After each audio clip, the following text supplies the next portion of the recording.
ওয়ালাইকুম রহমতুল্লাহি ওয়া বারাকাতুহু নাহমাদুহু ওয়া নুসাল্লি আলা রাসূলিল কারীম আউযু বিল্লাহি মিনাশ শাইতানির রাজিম বিসমিল্লাহির রহমানির রহিম বাল্লিগু আন্নী ওয়ালাউ আয়া আমার পক্ষ থেকে একটি হাদিস জানাতে প্রচার করা আজকের বক্তব্যের বিষয় হলো মাখরাজ। ভারতবর্ষে যে ইসলামী মাখরাজ শেখানো হয় সেটি একটি ভুল ভ্রান্তি আছে সেখানে, সেটি আমি আজকে এখানে উপস্থাপন করার চেষ্টা করব। মা তৌফিক ইল্লা বিল্লাহ। ওয়ারাত্তি ইলিল কুরআনা তারতিলা, বিশুদ্ধ তেলাওয়াতের হুকুম। আল্লাহ তাআলা বলেন, তোমরা ধীরে ও শুদ্ধভাবে কোরআন তেলাওয়াত করো। সূরা মুজাম্মিল ৪ নম্বর আয়াত। কোরআন তেলাওয়াত করতে নামাজের সালাতের সময়, কোরআন তেলাওয়াতের সময় ধীর স্থিরভাবে তেলাওয়াত করতে হবে, যা বর্তমান প্রেক্ষাপটের এই ধীর স্থিরটা অনেকে মানে না, সীমালঙ্ঘন করে। আরবি বর্ণমালা সঠিক উচ্চারণ পদ্ধতি জানা না থাকলে শুদ্ধভাবে কোরআন তেলাওয়াত সম্ভব নয়। আর তেলাওয়াত শুদ্ধ না হলে শব্দের অর্থ পরিবর্তিত হয়ে গুনাহের সম্ভাবনা থাকে। যেমন আলহামদুলিল্লাহ, আলহামদুলিল্লাহ। আলহামদুলিল্লাহ প্রথমটিতে হাইয়ে হুক্তি ব্যবহার হয়েছে, বর্ণ ব্যবহার হয়েছে, যার অর্থ সকল প্রশংসা আল্লাহর জন্য। দ্বিতীয়টিতে হাইয়ে হাওয়াস বর্ণ ব্যবহার হয়েছে, যার অর্থ সকল ধ্বংস আল্লাহর জন্য। নাউজুবিল্লাহ। অমনিভাবে কুল অর্থ তুমি বলো এবং কুল অর্থ তুমি খাও। এখানে যে ইলমে মাধ্যমে আরবি বর্ণমালা ও উহাদের যথাযথ উচ্চারণ সম্পর্কে জ্ঞান লাভ করা যায় তাকে ইলমুল ইমলা বা বর্ণ প্রকরণ বিদ্যা বলা হয়। বাংলাদেশে এটি তাজবিদ শিক্ষা নামে পরিচিত। তাজবিদ অংশ বিশুদ্ধ উচ্চারণের জন্য মাখরাজ জানা আবশ্যক। আরবি বর্ণমালার মাখরাজ বা উচ্চারণের স্থল মোট ১৭টি। ১ নম্বরে ওয়াও, আলিফ, ইয়া। এই ৩টি হরফকে হরফে ইল্লাত বা সর্ববর্ণ বলা হয়, যা মুখ গহ্বর হতে বাতাসের সাথে উচ্চারিত হয়। যেমন নু, হি, হা। এগুলিকে মাদে আসলি বলা হয় এবং এক আলিফ টেনে পড়তে হয়। বাকি সকল হরফকে হরফে সহিহা বা ব্যঞ্জন বর্ণ বলা হয়। দেখেন যে আপনাদের মাদ্রাসায়, পাঠাগারে বা মক্তবে এভাবে আমি যেভাবে জিনিসটি বুঝিয়ে দিয়েছি এভাবে তাদেরকে বোঝানো হয় কিনা। ২ নম্বরে হামজা ও হায়ে হাওয়াজ। এই বর্ণ দুটি হলক বা কণ্ঠনালীর গোড়া হতে উচ্চারিত হয়। যেমন ইহদিনা, ইস্তাহজা। ৩ নম্বরে আইন ও হায়ে হুক্তি। এই বর্ণ দুটি হলক বা কণ্ঠনালীর মধ্যস্থল হতে উচ্চারিত হয়। যেমন আলহামদু, নাবুদু। ৪ নম্বরে গাইন, খা। এই বর্ণ দুটি হলক বা কণ্ঠনালীর শেষ ভাগ হতে উচ্চারিত হয়। যেমন গাইফ, খাউফ। ৫ নম্বর হচ্ছে বড় কাফ বর্ণটি জিহ্বার মূল ও ওই বরাবর উপরের তালু হতে কাকের আওয়াজের ন্যায় উচ্চারিত হয়। যেমন কালু, ওয়াকাফ। ৫ নম্বরে হচ্ছে ছোট কাফ বর্ণটি জিহ্বার মূলের একটু পরে ও ওই বরাবর উপরের তালু হতে উচ্চারিত হয়। যেমন কাফা আরা, মালাকা। ৭ নম্বরে জিম, শিন, ইয়া। হরকতযুক্ত ইয়া। এই ৩টি বর্ণ জিহ্বার মধ্যস্থল ও ওই বরাবর উপরের তালু হতে উচ্চারিত হয়। যেমন ইয়েশ, জা, উ। ৮ নম্বরে জত বর্ণটি জিহ্বার গোড়ার কিনারা ও ওই বরাবর উপরের ধনন্তমারি হতে উচ্চারিত হয়। এই বর্ণটির উচ্চারণ ধ্বনি জোয়া এর সাথে অধিক সামঞ্জস্যশীল, তবে দালের সাথে মোটেই নয়। দাল উচ্চারণে অর্থ পরিবর্তিত হয়ে সালাত বিনষ্ট হওয়ার ও কঠিন গুনাহের ভয় আছে।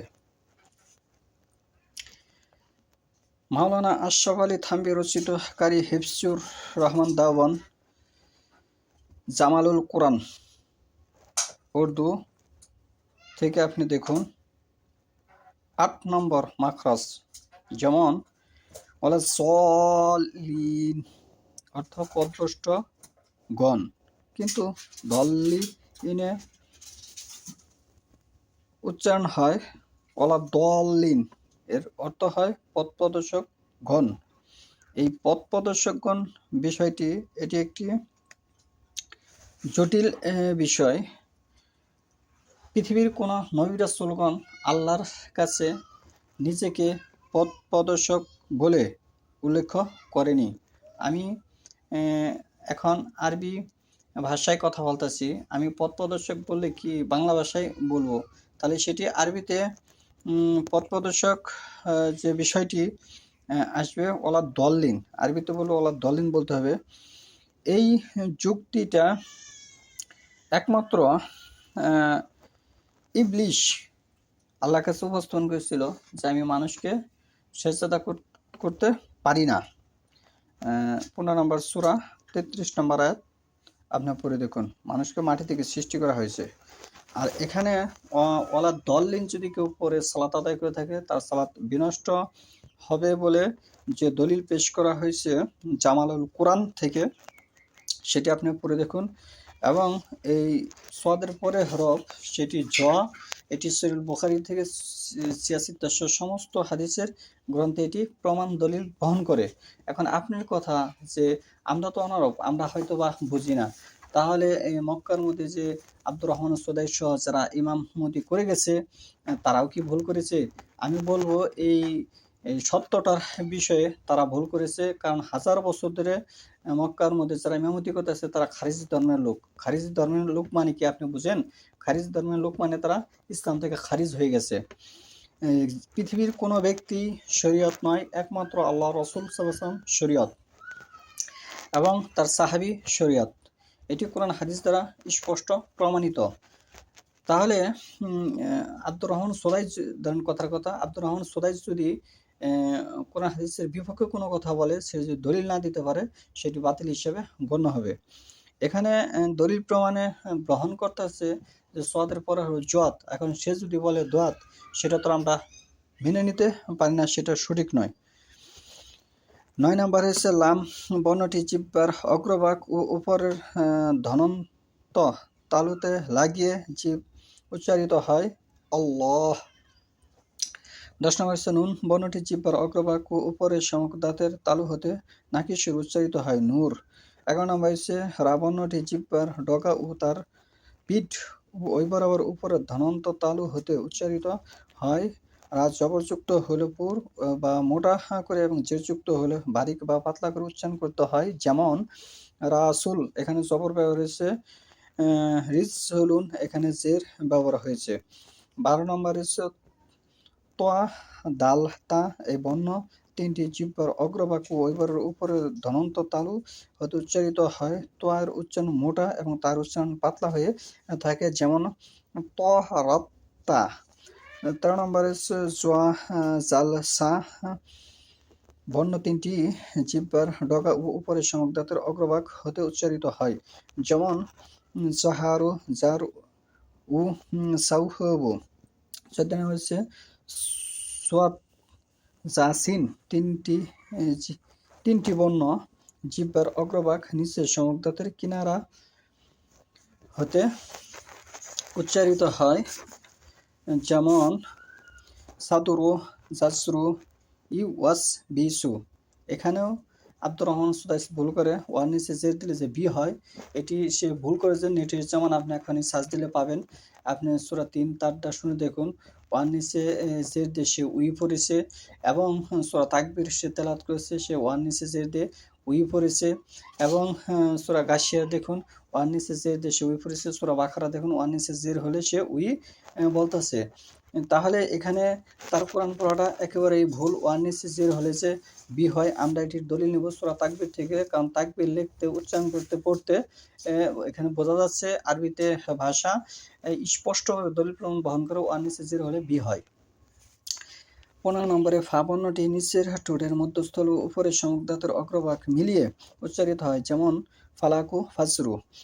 16 নম্বর হচ্ছে বা মিম ওয়াও। হরকতযুক্ত ওয়াওয়ের এই তিনটি বর্ণ দুই ঠোঁটের মিলনে উচ্চারিত হয়, তবে এই বা দুই ঠোঁটের ভিজা স্থান হতে, মিম শুকনা স্থান হতে এবং হরকতযুক্ত ওয়াও দুই ঠোঁটের মধ্যবর্তী সামান্য ফাঁকা স্থান হতে উচ্চারিত হয়, যেমন ওয়ামা কাসাবা। 17 নম্বর হচ্ছে নুনে মুশাদাত বা তাজদীদযুক্ত নুন এর মাখরাজ হলো নাকের বাসি বা খাইশুম। নুন তাজদীদযুক্ত হলে গুন্না বা নাকিসুর উচ্চারিত হয়। আমান্না, লাকিন্না। এই হচ্ছে মাখরাজের বর্ণনা, যেটি ভারতবর্ষে সমাজে বাস্তবায়ন নেই, যেটি ভারতবর্ষের সমাজে ইসলামে কি এই সিস্টেমের মাখরাজ বাচ্চাদেরকে মক্তবে হোক, পাঠাগারে হোক, শিক্ষা প্রতিষ্ঠানে হোক, এভাবে তাদেরকে শেখানো হচ্ছে না। তারা অন্য তরিকায় অন্যভাবে শেখাচ্ছে। এখানে কুত হেবি জাত এই 5টি বর্ণ সাকিন বা অকফের সময় কলা করে পড়তে হয়, অর্থাৎ একটি ফুটবল মাটিতে আছড়া মারলে যেরূপ আওয়াজ হয় অনুরূপ আওয়াজ হবে। এখানে আমি এই মাখরাজটি বলতে যে অনেক কথা বোঝাতে হয়েছে। এখানে আমার কারো প্রতি কোনো আক্রোশ নেই। সকলের প্রতি আমার বিনীত অনুরোধ থাকবে, সঠিকটা গ্রহণ করুন। আপনাকে দলিল সম্পর্কে জিজ্ঞেস করা হবে সূরা মুমিনুনের 117 নম্বর আয়াত। আপনি পড়ে দেখুন, আপনি কিয়ামতের মাঠে আপনার দলিল সম্পর্কে আপনাকে জিজ্ঞেস করা হবে কোন দলিলের ভিত্তিতে আপনি পৃথিবীতে আমল করেছেন। যদি আল্লাহর ওহির অনুসরণের আমল করে থাকেন তাহলে আপনার আমল আল্লাহর কাছে কবুল হয়েছে, আর যদি আপনি মানুষ রচিত দলিল হিসেবে আমল করে থাকেন তাহলে আপনার আমল কবুল হয়নি। ইসলামের স্বার্থে, ইসলামকে ভালোবাসার স্বার্থে অনেক কিছু বোঝাতে হয়েছে অনেকভাবে। কারো প্রতি কোনো রাগ বা গুসা কোনো কিছুই নেই। দিন শিক্ষার খাতিরে আপনার ছোট হওয়ার কোনো বিষয় নয়। দিন যে ভালো বুঝবে, ইসলাম যে ভালো বুঝবে তার কাছে যেতে হবে। ইসলাম যে সকলে ভালো বুঝবে বিষয়টা এরকম নয়। সূরা বাকারা 26 নম্বর আয়াত পড়ে দেখুন, কোরআন সকলে পড়তে পারবে না, কোরআন সম্পর্কে সকলে জ্ঞান অর্জন করতে পারবে না, এটা আল্লাহ নিজে বলতেছে সূরা বাকারা 26 নম্বর আয়াতে।